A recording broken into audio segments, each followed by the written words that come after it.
Okay, Assalamualaikum warahmatullahi wabarakatuh. Innal hamdalillah nahmaduhu wa nasta'dihi wa nastaghfiruh wa na'udzu billahi min shururi anfusina wa min sayyiati a'malina may yahdihillahu fala mudilla lahu wa may yudlil fala hadiya lahu. Rasanya masih lagi berbicara dalam tajuk bersahabat kerana Allah, betul kan? Yang lepas kita sebut dia punya peringkat, ya, kita berkawan dengan kawan kita. Jadi dia ada 8 tahap. Jadi tahap pertama hingga tahap keempat itu biasanya itulah level kita berkawan dengan orang. Tapi bila masuk ke tahap ke-5, 6, 7, 8, iaitu sudah masuk ke tahap penyisihan. Maksudnya kita pilih orang yang akan kita berkawan dengan dia. Yang tahap pertama tu kerana kita mungkin banyak faktor kita serupa. Kita semuanya makan gaji dengan Universiti Melaya, duduk akademik Islam. Jadi itu elemen-elemen yang mungkin sama. Tapi bila sampai kepada tahap penyisihan, kita sisih dari ramai itu untuk dijadikan kawan karib yang kita jadikan dia untuk berkawan sampai ke akhirat. Okey tuan-tuan, bila kita sudah sisih, kita pilih, maka di sana ada beberapa hak, ya, hak kita dengan kawan kita. Dan hak-hak itu kita kena tunaikan sebagai tanda kita berkawan dengan dia. Jadi kita tunaikan dengan dia dan dia pun tunaikan hak dia terhadap kita, maka persahabatan itu akan menjadi utuh. Jadi di sana ada beberapa hak yang akan kita sebutlah, ya. Dan hak yang paling utama dalam berkawan ini ialah hak yang berkait dengan harta, itu duit. Duit ini tuan-tuan, kata orang-orang cerdik pandai, orang yang bijaksana dia akan menggunakan wangnya untuk mendapat kawan. Orang politik akan menggunakan wangnya untuk mendapat undi. Orang bodoh akan menggunakan kawannya untuk mendapat wang. Jadi terpulanglah pada kita nak jadi orang bijaksana ataupun orang tolong. Jadi kalau kita nak jadi orang bijaksana, kita gunalah wang ataupun duit yang kita ada untuk mengekalkan kawan kita tadi. Jadi dalam bersahabat, kita tak boleh kedekut. Dan dalam bersahabat juga, kita tak boleh boros. Dia kena patut-patut. Cuma persoalan yang berbangkit pada pagi ini, apakah limitasi yang kita pakai bila kita kata orang tadi boros? Apa pula limitasi yang kita pakai kita kata orang tadi kedekut? Kita selalu guna, ya, perkataan tu. Kau ni berkira lah kedekut. Kau ni aku minta tak bagi kedekut. Gitulah kataan-kataan yang selalu saya dengar isteri saya kata kat saya. Dia minta, saya tak bagi, dia kata saya kedekut. Jadi kalaulah benar definisi kedekut ialah minta tak bagi kedekut, maka Allah kedekut lah. Sebab banyak benda kita minta dia tak bagi. Saya minta nak jadi profesor tak bagi.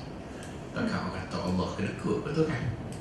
Jadi berarti perlu didefinisi, perlu dibuat limitasi. Pada batas apakah benda tu dipanggil kedekut, pada batas apakah dia dipanggil boros? Rasulullah SAW ada bersabda pasal duit ini, tuan-tuan.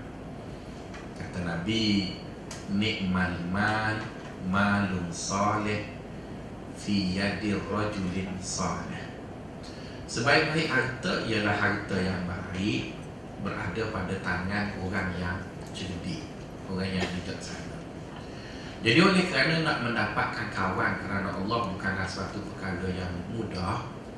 Jadi bila kita dapat, apa salahnya kita gunakan duit yang kita ada untuk mengukuhkan persahabatan tadi. Namun begitu, kita perlu ingat bahawa kita bukanlah orang kaya. Adalah duit, tapi tak adalah macam lagu rap, lagu kumpulan rap Rembau tu, duitku bertingkat-tingkat. Ataupun kalau aku kaya, hari-hari raya, bil api ku kan, semua bil ku bayar selamba saja. Ku bank tak ada cek kena tolak, semuanya kosong gitu kan. Jadi kita tak adalah sekaya yang diimpikan itu, tapi adalah duit. Bulan 12 dapat bonus gitu. Cuma agak pihak pentadbiran universiti tak potong lah. Betul kan? Kadang-kadang pergi beli air dekat kantin. Aziat nampak muncul lah, dia tak report, tidak kena potong. Okey lah Bapak. Bila begitu, kita perlu mengurus duit tadi supaya duit tadi menjadi elemen untuk mengukuhkan persahabatan tadi. Kerana persahabatan itu lebih mahal daripada duit. Jadi dengan begitu tuan-tuan, kata orang-orang cerdik pandai, para ulama, kata dia, bila kita bercakap tentang duit dan kawan, maka ada satu istilah dalam agama dia panggil albir. Ya, albir, iaitu buat baik. Buat baik. Jadi buat baik dengan kawan ini, sahabat-sahabat sekalian, dia ada dua jenis. Satu dia panggil silah, iaitu hubungan. Satu lagi dia panggil ma'ruf, iaitu kebaikan. Satu hubungan, satu lagi kebaikan. Kita cuba bincang satu-satu secara teknikalnya supaya kita dapat mengukuhkan persahabatan kita tadi dengan sedikit wang yang kita ada. Kita bincang yang pertama dulu, yang kita panggil dia silah, iaitu buat baik dengan menggunakan hubungan tadi. Apa makna silah? Apa makna mengutuhkan hubungan? Kata Imam Al-Mawardi, silah bil bir, iaitu buat baik dalam bentuk hubungan tadi. Kita membelanjakan uang kita pada perkara-perkara yang baik dengan tidak mengharap balasan. Maksud perkataan balasan di sini ialah tidak mengharap balasan material serupa. Tapi tetap kita mengharap balasan, iaitu balasannya dia akan jadi kawan kita. Dia akan jadi kawan kita, dia akan kawan dengan kita. Tapi kita tidak mengharap dia membalas serupa kita. Maksudnya bila kita belanja dia nasi, kita tak letak dalam kepala kita besok dia belanja kita pula. Tapi bila kita belanja dia nasi dengan harapan dia kawan dengan kita, itu saja. Tak ada harap dia bagi nasi. Kita tahu dekat rumah dia tu ada nasi kerabu ayam bakar sedap. Dia duduk Taman Datuk Harun ke ataupun Sentosa ke situ, banyak ataupun Pantai Dalam. Kita pun belilah nasi lemak harga RM1.20 bagi. Lepas tu kita bercakap kat dia, aku bagi kat kau semalam nasi lemak, besok kau boleh tak bagi aku nasi kerabu ayam bakar? Waktu RM4.70. Jadi itu dia tak panggil silah. Silah bermaksud kita membelanjakan uang kita dengan tujuan yang baik. Dan baik juga bukanlah mengharap suatu balasan dari apa yang kita beri tadi. Okey, kenapa didefinisi begitu? Kerana orang yang kita beri duit itu ialah orang yang kita sayang. Mungkin kadang-kadang bila kita nak nasihat dia, kita kena bagi dia happy dulu. Kita bagi dia happy. Selepas dia happy, barulah boleh nasihat. Misalnya kita nak nasihat anak kita, kalau dia balik sekolah, dia comot, dia lapar-lapar lagi, jangan terus, kau dapat nombor berapa? Berapa? Biarlah dia makan dulu, dia mandi dulu, dia dah habis tengok cerita kartun, dia tengok, lepas tu baru kita tanya. Sebab masa tu dia sudah bersedia untuk dinasihati. Maka begitu juga dengan kawan kita. Kita meluru masuk ke bilik dia tu, kita empat meja, ajak dia makan dulu, ajak dia dan sebagainya. Jadi berarti kita menggunakan uang kita dengan kawan kita dengan tujuan supaya dia baik. Tujuan tu baik dan kita tidak mengharap dia balas benda tadi. Maka orang yang mampu berbuat begitu dengan kawannya, orang tadi dipanggil menghubungkan silaturahim. Dia mampu buat macam tu. Tapi orang yang tak mampu buat macam tu dengan kawan dia, bukan dengan orang lain. Dengan orang lain tu tak apalah, ini kawan dia, maka orang tu dipanggil bakhil. Dia bakhil dengan kawan dia. Allah Ta'ala sebut dalam Quran, wa man yuqashuha nafsihi faulaika humul muflihun. Siapa yang melawan kebakhilan dalam diri dia, maksudnya sifat bakhil itu ada dalam diri kita semua. Bukan sahabat-sahabat dia bakhil dan kedekut dengan harta, saya pun sama. Kita ada belakang. Jadi persoalan sekarang, nak lawan ke tak nak lawan, itu saja. Jadi kalau kita berupaya melawan kebakhilan itu, maka kita akan berjaya. Dan di antara cara berjaya ataupun apa kejayaannya, kita melawan kebakhilan itu untuk memberi sedikit wang kepada kawan kita, maka apa yang kita akan berjaya, iaitu kita kekalkan persahabatan itu. Jadi puan-puan dan tuan-tuan, sahabat-sahabat tak perlu risau, Ustaz, bakhil ni kan tak baik. Ustaz kata semua orang bakhil. Ya betul, Allah Ta'ala yang buat kita bakhil. Allah Ta'ala sebut dalam Quran, kata Allah, innal insana lihubbil khairi lasyadid. Sesungguhnya manusia itu amat sayang sangat dengan benda-benda yang dia suka. Jadi kebakhilan itu bukan berlaku pada sahabat-sahabat, dia berlaku pada saya, berlaku pada semua. Malah dalam Quran ada menceritakan para sahabat, khususnya orang-orang Ansar yang banyak berkorban kepada sahabat mereka, iaitu Muhajirin. Ketika mana mereka memberi wang itu kepada saudara mereka, dalam hati masih terdetik, saya ada. Tapi yang menjadikan mereka itu terpuji sebab mereka bagi juga. Mereka bagi juga. Maka sebab itulah sahabat-sahabat, ukuran kita jadi orang baik ada dua je ukuran. Kalau sahabat-sahabat boleh hidup dua tu, saya rasa okey lah sahabat-sahabat. Saya bukanlah wali Allah ya, tapi ada dua setiga okey ya. Pertama, Allah Ta'ala sebut dalam Quran, kata dia khuliqal insan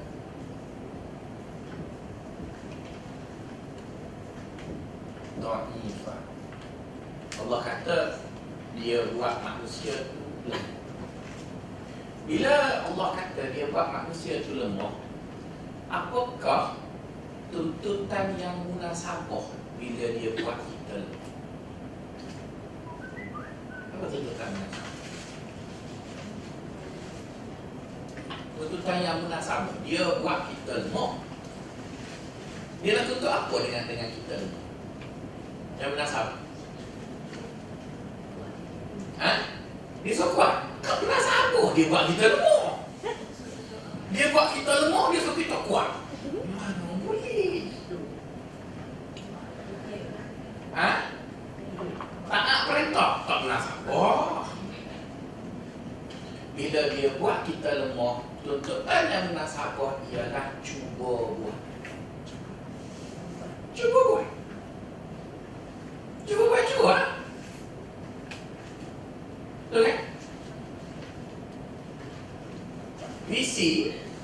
suruh staf UM terbit ISR. Tak payah bagi API. Tapi bila pensyarah itu sudah hantar, cukuplah. Kena tolak itu hal lain. Ini hantar pun tidak. Betul kan? Sebab staf API macam aku ni mana reti bahasa Inggeris.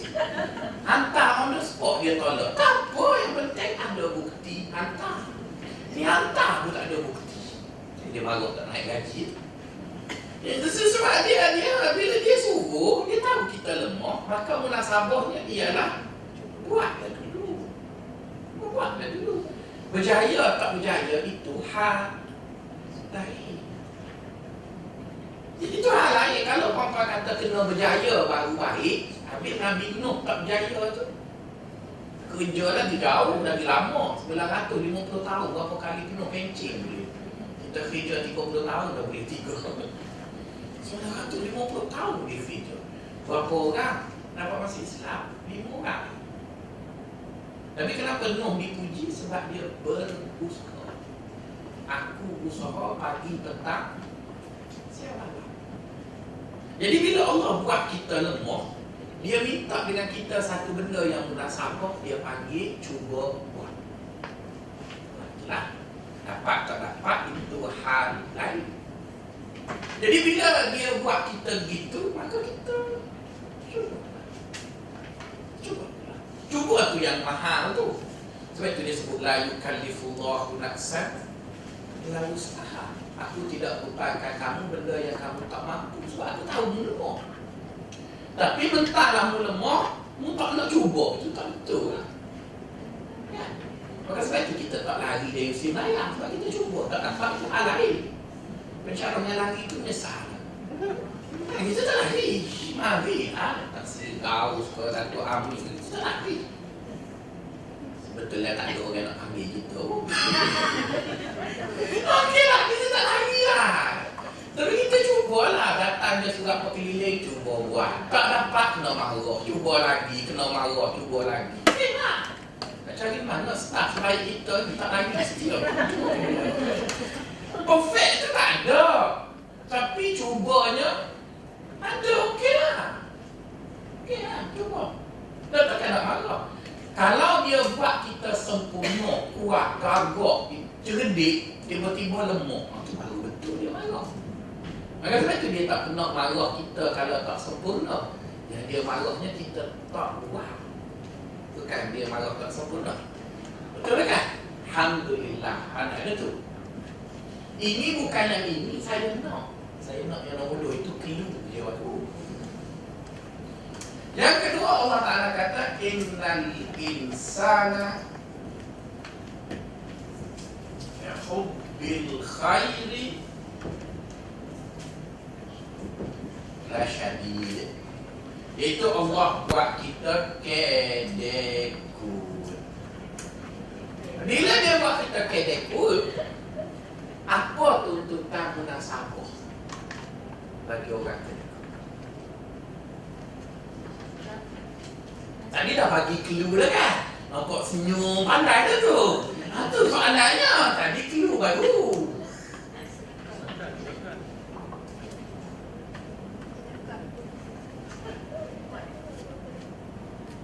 Payung nak dapat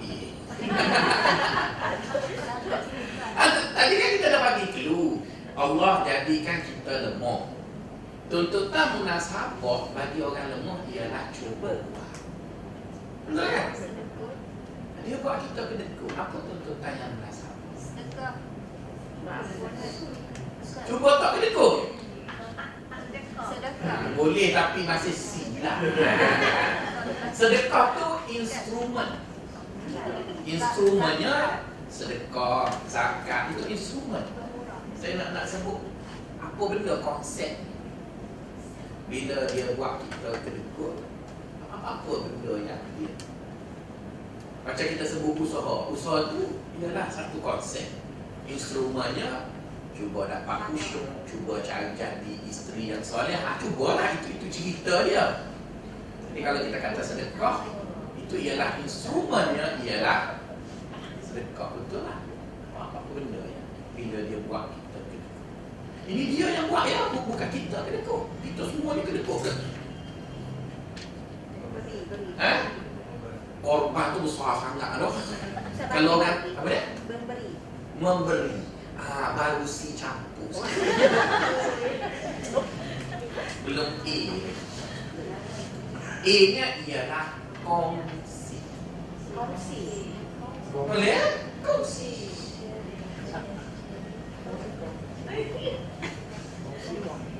Kongsi. Jadi bila dia buat kita kedekut, dia minta kat kita mukong kongsi juga.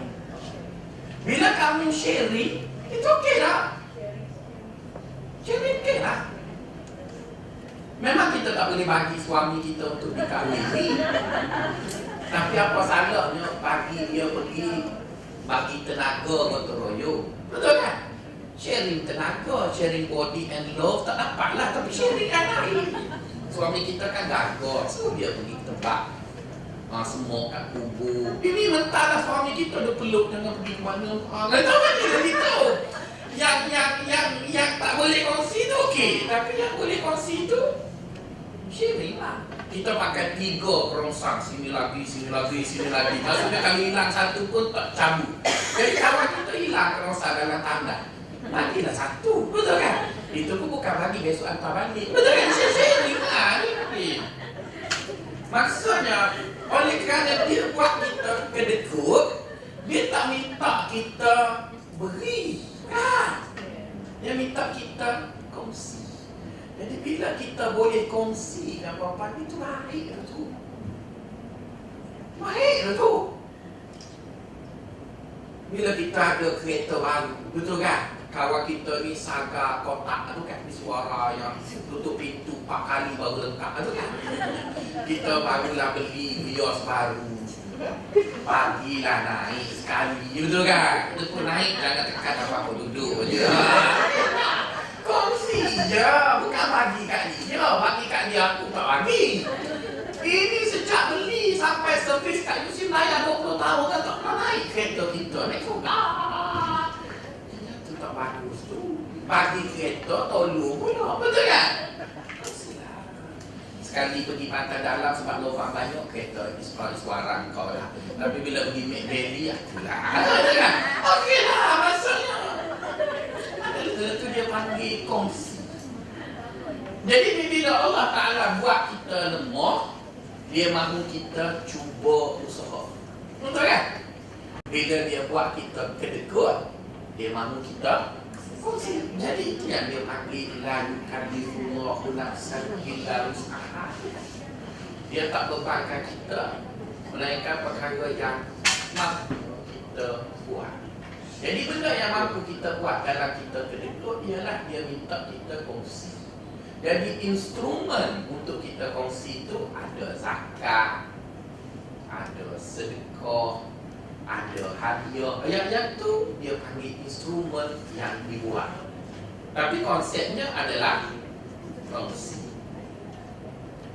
Boleh faham ya? Tanya soalan lagi? Okeylah, berhenti sekat dulu. Kita tanya soalan lagi pula. Okey. Bila kita dah faham begitu, sekarang kita ada kawan. Kawan kita ni tak ternilai sebab dia kawan. Jadi kita juga ada duit. Bila kita ada duit, kita juga kedekut macam tadi kan. Jadi untuk menjadi seorang Muslim yang baik, sudah memadai kita bersedia untuk berkongsi. Bukan memberi segala-galanya. Berkongsi tadi. Jadi bila kita nak berkongsi, maka sebab itulah Allah suruh kita lawan kedekut tu. Wa man yuqashu nafsi.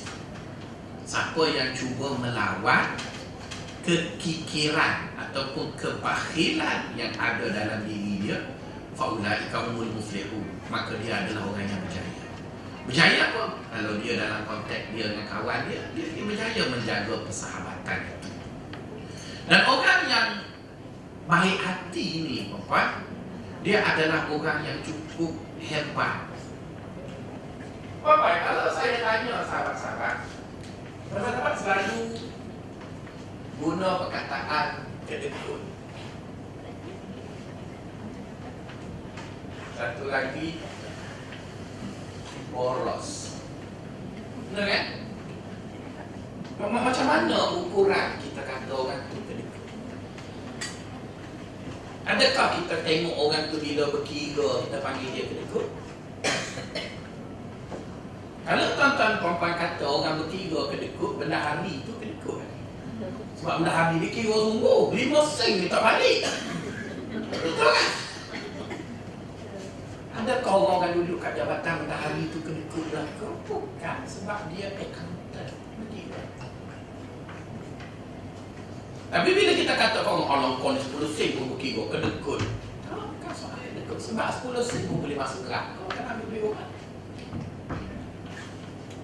Adakah kita kata orang tak dikedekut kerana kita minta dia tak bagi? Kalau kita minta dia tak bagi, kita panggil dia kedekut, Allah kedekut lah buat banyak kita minta. Betul kan? Minta supaya gaji naik, GST jangan dibuat, barang kena turun, minyak kena turun, semua dia tak nak kabur lah tu. Kedekut ke Allah. Kalau perempuan kata minta tak bagi tu kedekut, betul lah orang Yahudi kata Allah kedekut. Ya Allah imaghlullah. Dan kita tak terima benda tu kan. Jadi sudah semestinya ada limitasi, batas, di mana orang sampai ke batas itu baru kita panggil dia kedekut. Ada batas di mana orang sampai ke batas itu kita panggil dia boros. Jadi batas itulah yang perlu kita jelas. Sebab kedekut dan boros ialah konsep agama. Jadi kalau sekadar ISU apa benda tak apa, ini agama. Maka perlu tahu begitu. Seperti mana tuan-tuan dan puan-puan sembahyang, kita tahu di mana batas batal, kan? Di mana batas harus. Kita kata kan balik pergi mana-mana sembahyang. Jadi kita kata tak tahu dia duduk ni. Gitu lah. Tapi kita tahu boleh garu, cumanya tak boleh bergerak 3 pergerakan besar. Kita tetap begitu. Betul kan? Ustaz ajar gitu kan? Tak boleh. Begitulah kan? Jadi sebab itu sembahyang kita cantik. Sebab kita tahu dia punya batas. Kita tahu dia punya limitasi. Persoalan sekarang, apa limitasi yang sahabat-sahabat pakai bila sahabat-sahabat kata okey, saya ada satu senario. Senario ini bukan direkod, senario berlaku betul. Awal tahun lepas saya pergi ziarah kawan saya. Kawan saya ni belajar dulu sekali. Dia kahwin lebih glamour dari saya sebab saya kahwin hari Diana mati. Dia kahwin besoknya hari Diana mati. Dia kahwin besoknya, Diana mati 30 Ogos. Dia kahwin 31 Ogos. Jadi dia terlalu bangga dengan saya. Hari anniversary dia 1 Malaysia cuti. Betul lah hari merdeka. Okey, jadi dia dapat anak sehari selepas saya dapat anak. Jadi anak sulung saya sama dengan anak sulung dia, sama-sama tingkatan 2. Jadi bila saya pergi rumah dia, anak sulung saya tak ada handphone. Anak sulung dia ada handphone, anak perempuan dia. Dia bercakap kat saya, kau ni kan Faisal, duit banyak, kedekut. Kan? Sebab saya tak bagi handphone dekat anak perempuan saya. Boleh? Jadi kau kata saya, dia kata tu. Sebulan yang lalu, iaitu selepas setahun, dia telefon saya. Dia kata, Syekh, aku pening lah. Anak perempuan aku tak lepas tadi itu. Yang saya tak ada masalah sebab anak perempuan saya tak ada telefon. Anak perempuan dia tak lepas telefon. Dalam tadas pun bawa telefon. Tengah makan pun cek telefon. Dan setiap hari cuti sekolah dah pakai baju cantik-cantik. Dia apa tak tahu. Jadi saya nak tanya tuan-tuan, betul kan saya kedekut? Dan betul ke ayah dia tadi baik hati? Betul kan saya kedekut? Jika dilihat tak beri telefon tu memang nampak kedekut. Dan mana nampak kedekut kerana tak beri tu.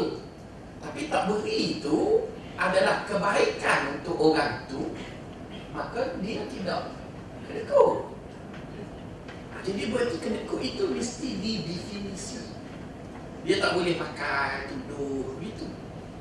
Dulu masa saya student, saya tengok ustaz-ustaz saya, iaitu pensyarah kat sini yang tua-tua, bila makan nasi tengah hari kat kantin, minum air kosong. Saya tak tahu kedekut lah ustaz. Saya kata itu kedekut. Bila yang tua-tua tu dah mati, aku pula tua, aku pula minum air kosong. Saya yakin anak murid saya akan kata pula, kedekut saya pula. Betul kan? Sebenarnya bukan kedekut. Banyak dah minum air mani kat pejabat. Buat segelas dah. Saya buat segelas pula pergi meeting kat pejabat Datuk. Air lagi mani. Jadi kalau minum mani lagi, mati cepat. Betul kan? Jadi kita minum air kosong tu bukan kerana kedekut, kerana dah tak nak dah manis. Tapi orang nampak air kosong tu kata kodok sebab student tu dia tengah maruk ABC. Ya tak kan? Dia pergi tak ada tu tak boleh beli. Kita pergi ada cuma takut mati. Nampak tak dia punya definisi kedekut itu tak jelas. Tak jelas. Bila isteri saya nak beli tudung 10 helai saya tak bagi. Dia kata kedekut. Saya bukan kedekut. Saya nak justifikasi. Sebab yang ada kat rumah tu dah boleh buka mini kedai dekat Giant. Kat rumah.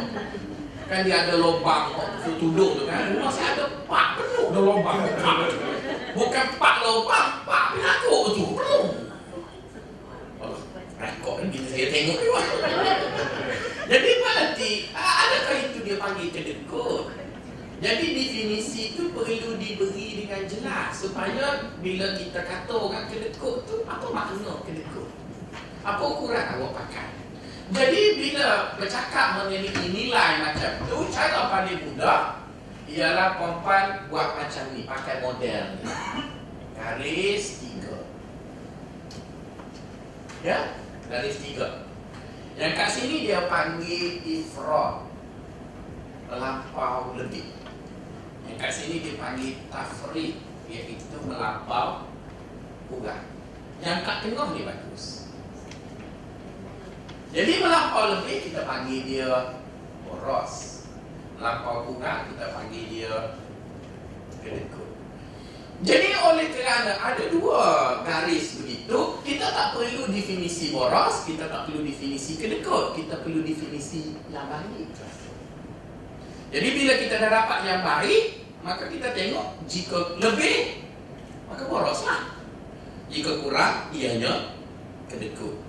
Jadi dalam agama, yang duduk kat tengah ini, agama panggil dia as-sakhi, iaitu baik hati. Baik hati lah.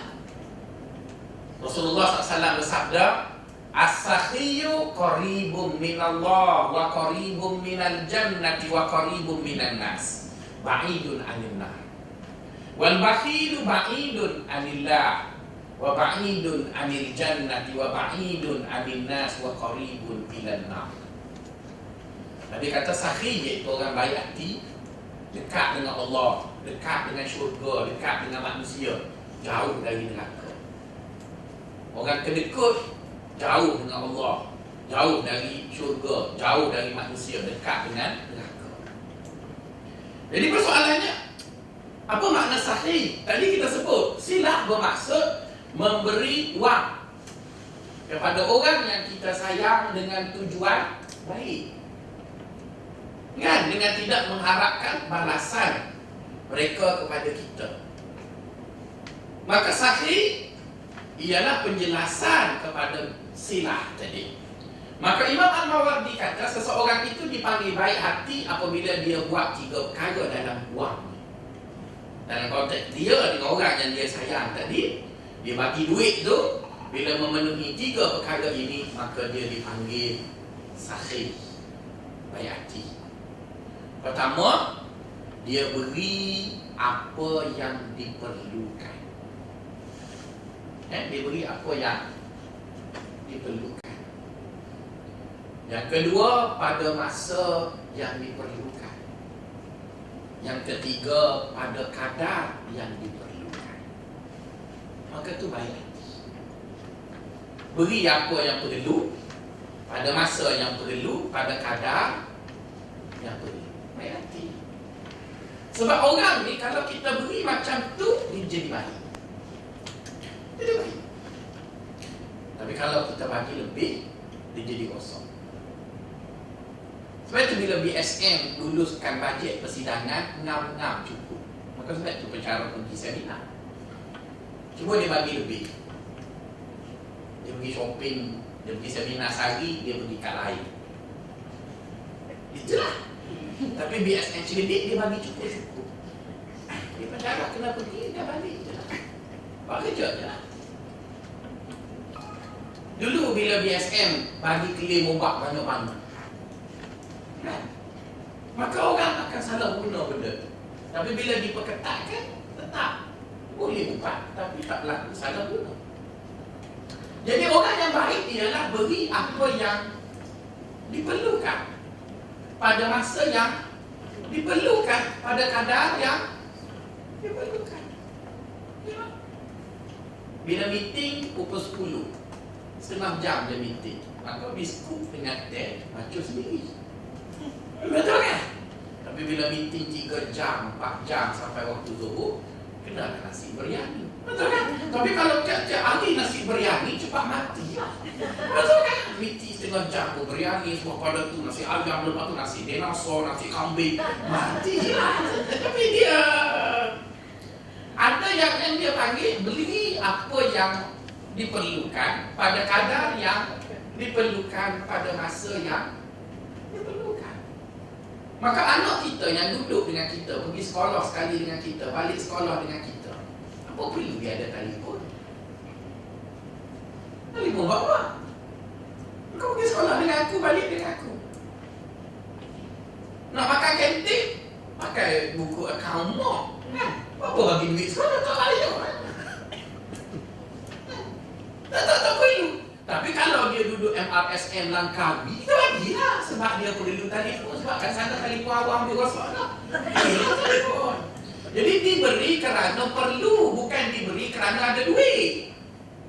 Kerana dia perlu, kita bagi. Dia tak perlu, kita tak bagi.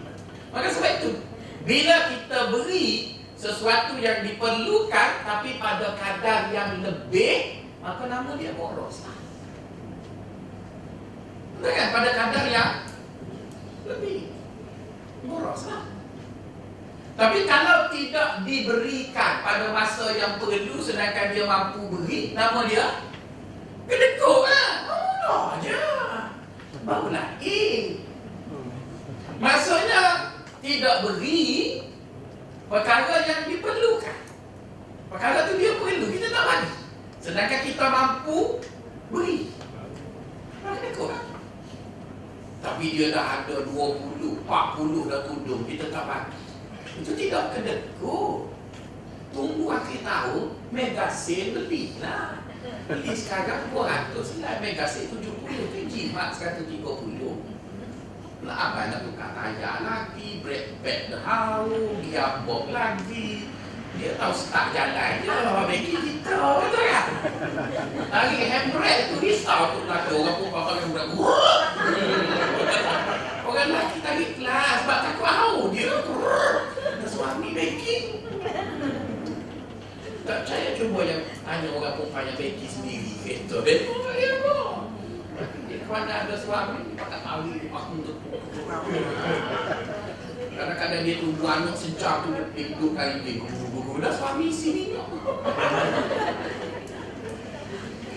Ya, dah semuanya Bapak. Jadi bila kita tahu benda macam tu, kita akan jadi orang yang buat benda kerana kita tahu. Jadi kata Imam Al-Mawardi, sahih, orang yang baik hati itu bermaksud beri apa yang diperlukan pada masa yang diperlukan, pada kadar yang perlu. Maka orang akan jadi baik. Dan bila sebut perlu itu, amountnya berbeza lah. Amountnya berbeza merujuk kepada keperluan. Bukan amount itu merujuk kepada keberadaan. Walaupun kita duit banyak, tapi kita rasa benda tu tak perlu. Kita bagi, dia akan rosak. Sebab itu Allah tak suka membazir. Allah tak suka membazir kerana membazir itu beri apa yang tidak perlu. Maka dia akan membazir. Jadi dia akan membazir. Dan dia tidak akan mendatangkan hasil yang baik. Hasil yang baik ialah apabila perlu. Maka sebab itu, kadang bila kita minta doa dengan Allah macam-macam, kenapa Allah tak bagi? Sebab Allah tahu tak perlu. Cuma kita berasa je perlu. Itu perasaan. Kita rasa je perlu. Sebabnya ada benda yang kita tak doa pun, dia bagi bila benda tadi perlu. Cuba bayangkan Allah bagi langsam oksigen kat kita. Dan masuk tahun dia pun bagi ambil langkau 30 apa pagi 40 galen oksigen dia bagi kat kita. Kita pun sekali seduh. Tidak mati.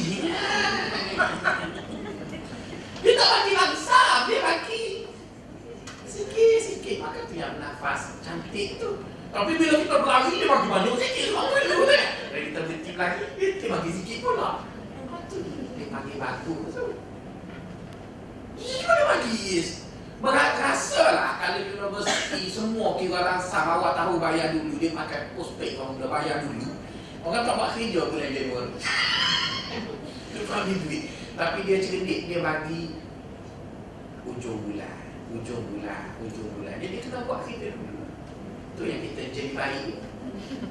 Bukan kerana kita baik sangat, sebab sistem tu menjadikan kita jadi baik. Cuba tukar sistem. Maka sebab itu Sakhri bermaksud beri apa yang perlu pada masa yang perlu, pada kadar yang perlu. Jadi bila kita beri pada benda yang perlu, tapi kita beri lebih daripada perlu, maka dia akan jadi puas. Saya kadang-kadang tuan-tuan terfikir juga nak beli B180 Mercedes tu kan, nak bagi kat isteri. Jadi saya tanya orang yang dah pakai Mercedes. Saya tanya datin-datin puasa ni, kata elok tak bagi isteri Mercedes. Kebanyakan orang-orang yang kaya dia kata, Ustaz kalau sayang kat isteri, jangan bagi kereta besar. Astaghfirullahaladzim, datin orang yang nak makan. Bukan Ustaz. Dia kata kalau Ustaz bagi Mercedes dekat isteri, sedangkan Ustaz jangan duduk di rumah, Ustaz sepacam memanggil orang untuk rompok dia. Ya bila orang perempuan naik kereta besar seorang, perompok tengok, wah, betul kan? Lepas tu orang perempuan bila langgar bangkok kereta comel, dia tu anak-anak, betul kan? Dia tak tahu yang dalam kereta habis suara tempat orang bawa kalah. Dia keluar, kalau hilang kereta, kira lagi. Kalau bini lah, Jadi orang tu tanya saya, dia kata, kenapa Ustaz nak beli kereta mahal? Sebab keselamatan. Dia kata ada je kereta tidak Mercedes tapi selamat. Ada airbag, 6 airbag. Ada tu. Jadi beli kerana selamat, tak boleh beli Mercedes. Lepas tu Ustaz, kalau beli Mercedes, dia punya maintenance air pun naik sekarang dengan Mercedes. Dulu kerongsang sogo. Bila Mercedes dia kerongsangnya, dia kena wan utama ataupun KLCC, air setan. Dia kena kerongsang tu kena beli dia air setan. Bilion. Sebab Mercedes. Tapi kalau suara pasang lampu. Jadi berarti itu dia panggil kita fikir.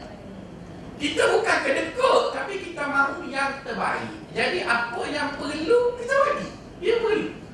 Tapi jangan bagi lebih dan jangan bagi kurang. Sebab bagi lebih dia panggil boros. Bagi kurang dia panggil kedekut. Nak kena jimat duit anak makan telur kicap di pahudan. Ada mahal di pahudan bubur tamin pula. Tukar gerai kan. Lepas tu anak betis seperti yang jambai kelari. Tak cukup vitamin C. Tu kedekut ada tu. Tapi anak perlu minum susu. Belilah susu. Kerana dia perlu minum susu. Tapi dia pergi sekolah hanya perlu RM5. Bagi RM5. Jangan bagi RM50. Bagi RM5. Maksudnya apa yang dia perlu diberi. Dia tanya Dr. Bahar, anak dia belajar di Jordan dan anak dia belajar di Mesir. Untuk Jordan dia hantar untuk anak dia 1,200.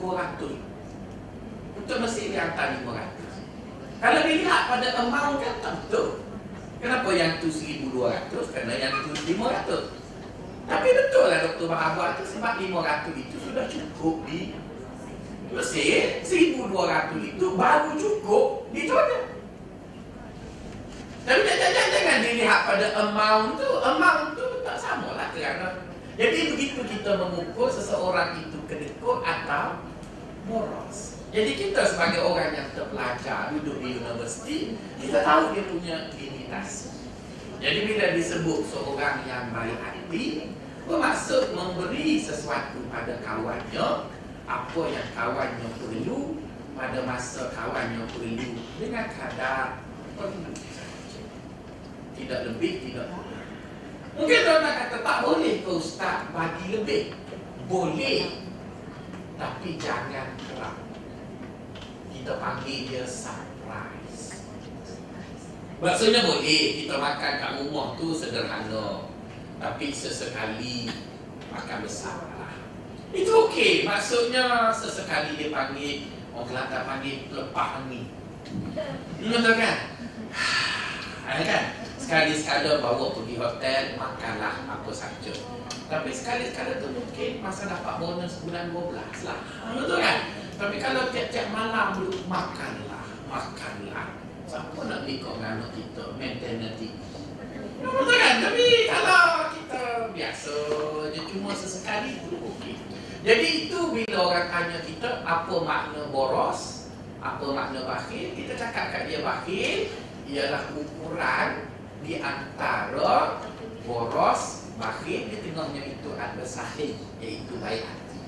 Apa makna baik hati? Beri apa yang diperlukan pada masa yang diperlukan pada kadar keperluan.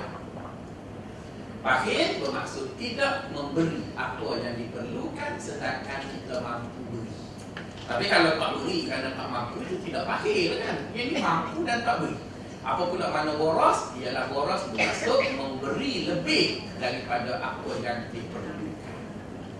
Ya. Jadi persoalan bakhil ataupun boros, dia berkait rapat dengan keperluan. Dia bukan berkait dengan ada duit atau tak ada duit. Jadi kalau kita tengok orang pakai kereta besar, bukan bermaksud dia baik hati. Mungkin dia tolong. Dia tolong, ramai je orang tolong. Boleh duit pampasan insurans ke apa kan. Ada seorang dekat Taman Medan tu, ibu tangan dia kerja apa benda lah. Dia duduk blok 11 tu. Blok 11 atau blok 1, bukan blok 1. Yang PPR 1 tu kan. Jadi sedar-sedarlah kita duduk PPR tu 100. Apalah sangat kita. Berapa sebulan je 100 apa bayar. Itu pun tertunggak 24 bulan. Jadi bila kena tu, sok-sok apa benda bayarlah. Dapatlah 36,000. Tak tahu dia beli apa. Dia beli Honda Civic second hand. Tapi bergaya lah. Tapi bergaya sebulan. Apa pada tu jual tak laku, isi minyak tak ada duit. Sokong sejuk. Tidak panggil tolong. Betul tak? Kalau dia cerdik, dia hanya beli Saga SV. Betul kan? Baru 7 tahun mesti tak mampu. Betul kan? Minyak, jima, orang. Tapi. Maka bukan berhenti bila orang ada duit beli kereta besar tu dia baik hati. Orang ada duit beli kereta kecil dia kedekut. Bukan. Kan? Presiden Al-Rajhi Bank, dia tak ada flight peribadi pun. Bila ditanya apa, dia kata kalau aku pergi dengan atas nama syarikat duduk business class, pergi dengan duit aku duduk ekonomi class. Kenapa tak beli jet peribadi? Tak payah bayar parking. Betul kan? Aku mereka banyak bayar parking bawahnya duduk di situ. Lepas tu kalau aku naik jet peribadi, orang nak tembok cepat mati sebab orang duduk situ. Kalau duduk flight ramai-ramai ni nak tembok pun fikir banyak kali juga. Jadi, ya. Adakah dia kedekut? Dia ada bank besar. Donald Trump pakai kereta second hand dia. Jadi bermaksud tuan-tuan, kita punya ukuran orang tadi boros, kedekut, mesti ada limitasi yang jelas. Apatah lagi kita dengan anak kita, dengan kawan kita.